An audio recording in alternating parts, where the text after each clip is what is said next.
catastrofismo e algumas evidências do dilúvio. Um acontecimento como o dilúvio deixaria suas marcas no planeta. Muito daquilo que se chama de evidências da evolução são, na verdade, evidências deixadas pelo dilúvio. Os dados geológicos e o registro fóssil são os mesmos para evolucionistas e para criacionistas. Muda-se apenas a interpretação. Para o criacionismo, os fatos atestam que o dilúvio de Noé teve um forte impacto geológico, deslocando continentes, criando rochas, erodindo e redepositando sedimentos, elevando montanhas e inundando vales. Os vastos depósitos de sedimentos e fósseis espalhados por toda a Terra, desprovidos de evidências concretas de evolução, constituem exatamente o que seria de esperar de um dilúvio global. Bilhões de espécies animais sepultados em camadas de rochas. Outra evidência sobre os fósseis comumente são formados por soterramento, são condições normais, não surgem fósseis. Em condições normais, os organismos apenas se decompõem, o que teria causado a soterração de tão grande massa e número de seres, senão uma grande catástrofe. E é exatamente uma grande catástrofe geológica o significado do termo hebraico Mabul, que é traduzido por dilúvio. Em todas as grandes cadeias de montanhas do mundo existem fósseis de seres marinhos, inclusive molusco e conchas do mar, o que é evidência que eles já estavam debaixo da água.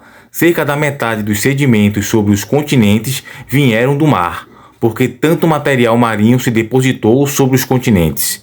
Em todo o mundo existem florestas fossilizadas, como era de se esperar de um dilúvio global. Algumas dessas florestas abrangem áreas enormes, de dezenas e até centenas de quilômetros quadrados. Elas testemunham que houve um sepultamento catastrófico, que fossilizou até florestas.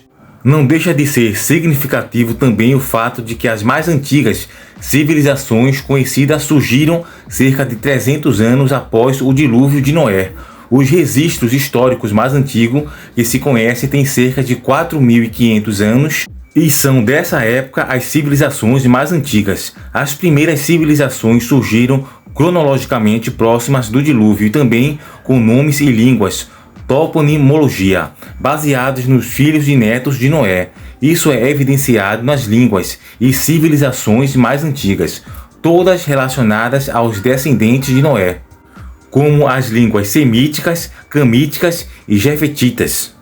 Assim sendo, a principal razão pela qual muitos rejeitam o dilúvio não é por falta de evidências empíricas, apenas pela sua adesão ao postulado de geologia uniformitária, mesmo que as evidências favoreçam ao catastrofismo. Mas outra evidência e curiosidade referente ao dilúvio é sobre os relatos dos povos e culturas diferentes, referente ao dilúvio como um fato histórico. Há quem pense que, além da Bíblia, o dilúvio é descrito apenas nos contos mesopotâmicos, na epopeia de Gilgamesh e na epopeia de Astaz. Essa história também fala de um dilúvio global, mas difere do relato bíblico. Trata-se de um desconhecimento, pois relatos de um dilúvio são encontrados em todos os continentes e entre quase todos os povos da Terra, na cultura de diferentes povos, principalmente nas civilizações mais antigas. A existência de histórias sobre o dilúvio, algumas bastante paralelas ao relato bíblico, é impressionante. Em 1963, o arqueólogo americano Howard F. Wolff publicou o livro Gênese e Arqueologia, onde ele descreveu com detalhes estes registros. Até agora, os antropologistas já reuniram mais de 270 histórias acerca do dilúvio, que chegam a quase 300 narrativas diferentes do dilúvio vindas de todas as partes do mundo. Esses relatos se referem a um dilúvio destrutivo ocorrendo logo no início de suas respectivas histórias. Em quase todos estes, o dilúvio ocorreu no início dessas civilizações. Em cada caso, somente um ou poucos indivíduos foram salvos e encarregados de repovoar a terra. Não se pode dizer que o dilúvio foi um mito, enquanto temos o testemunho de mais de 250 povos dizendo que não foi. Isso seria ignorar as evidências.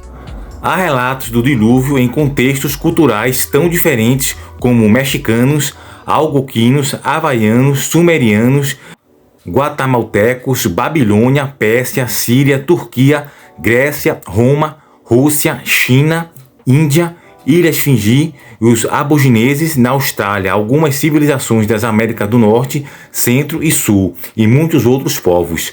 Um cientista que tem trabalhado em analisar e comparar esse relato é o Dr. Henry Morris, Instituto da Investigação para a Criação, um instituto científico criacionista dos Estados Unidos. Ele diz que, embora haja quase 300 histórias sobre o dilúvio, nenhuma delas contém a beleza, a clareza e os detalhes dados na Bíblia, mas cada um é significativamente para a sua própria cultura. Embora existam diferenças comuns entre elas, o Dr. Henry Morris lista várias semelhanças entre essas narrativas e o relato bíblico. Em cerca de 95% das narrativas, o dilúvio foi global, atingindo o mundo inteiro. Apenas 5% narram um dilúvio local. Entre estas, inclui-se os famosos relatos mesopotâmicos, que também narram um dilúvio de escala global. Veja, por exemplo, em cerca de 95% dos relatos, o dilúvio não foi apenas uma chuva, foi uma grande catástrofe.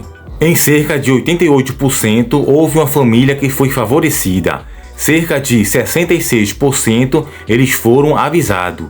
Cerca de 66% o dilúvio foi enviado devido à abominação do homem. Cerca de 70% das vezes sobreviveram por meio de um barco. Cerca de 60% dos relatos dizem que os animais também foram salvos. Cerca de 35% dizem que as aves foram soltas para ver a superfície se estava seca. Cerca de 13% dos relatos dizem que os sobreviventes ofereceram sacrifícios após saírem do barco. E em cerca de 9%, exata 8 pessoas foram salvas, mas aqueles que dizem que apenas um sobreviveu, como a epopeia de Gilgamesh, que tem o Napstim como o herói sobrevivente do dilúvio. Contudo, na maioria dos relatos, o número de sobreviventes é próximo a 8. Alguns relatos também mencionam o arco-íris, que repousaram sobre uma montanha, dali repovoaram a terra. Então observe que aqui neste vídeo de hoje falamos sobre algumas evidências de outros povos, outras civilizações que também escreveram sobre o dilúvio, pois como foi um fenômeno global, mundial, vários povos tiveram a informação oral sobre o dilúvio e várias civilizações e povos antigos escreveram sobre o relato do dilúvio, deixando mais forte as evidências que foi algo global. Então terminamos aqui o vídeo de hoje, trazemos um pouco sobre os relatos de diferentes povos e culturas sobre o dilúvio e também do catastrofismo e algumas evidências do dilúvio, que ele deixou o registro no planeta Terra, por ser um evento global, certo? Então temos mais séries sobre o dilúvio, que logo será lançada aqui no canal. Então aproveita já, se é novo aqui no canal, se inscreve e ativa o sino de notificação para receber todas as notificações e lançamentos daqui do canal, certo? Vamos falar ainda mais evidências sobre o dilúvio. Então, que Deus abençoe você e até o próximo vídeo.